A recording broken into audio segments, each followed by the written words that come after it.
Très tôt ou très tard et pendant toute la durée de la compétition, leur préoccupation c'est-elle la piste. Ils la connaissent par cœur et pour cause, ils sont à ses petits soins depuis des semaines.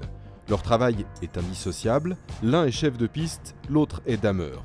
Ce matin, le travail est particulièrement difficile et pour cause, les conditions météorologiques de la nuit ne leur facilitent pas la tâche.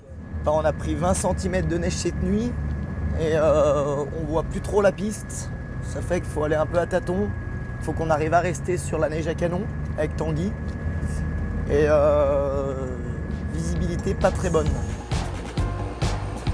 Le fond dur est super important en ski de fond pour les coureurs. Ils nous demandent d'avoir des pistes assez dures et larges.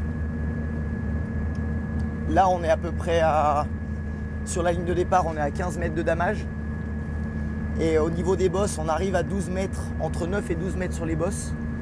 Et en descente, on revient à 6 mètres. Le stade de neige doit être spécialement damé pour répondre aux différents critères attendus par la FIS. Il faut que notre première trace, 15 mètres vers nous, mais 1 mètre à droite du jalon. Ça marche? On tire droit, on fait nos 7 traces 30 mètres après le jalon là-bas, en restant à 1 mètre du jalon à droite. 1 mètre, 1 mètre 50. Ça marche? On voit pas. Si, il est là. Bah là, je suis trop droit. Là, il faut qu'on se mette, qu'on tourne plus comme ça là. Partir droit là. Ça marche?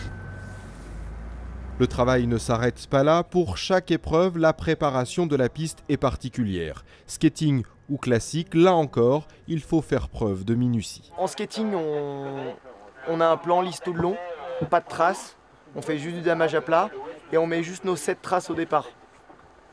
Et juste pour les descentes, quelques descentes, on peut rajouter une trace en descente pour que les skieurs se reposent. En classique, on part toujours sur nos 7 traces de départ. Ensuite, après, on est à 4 traces ou 2 traces, toute la piste.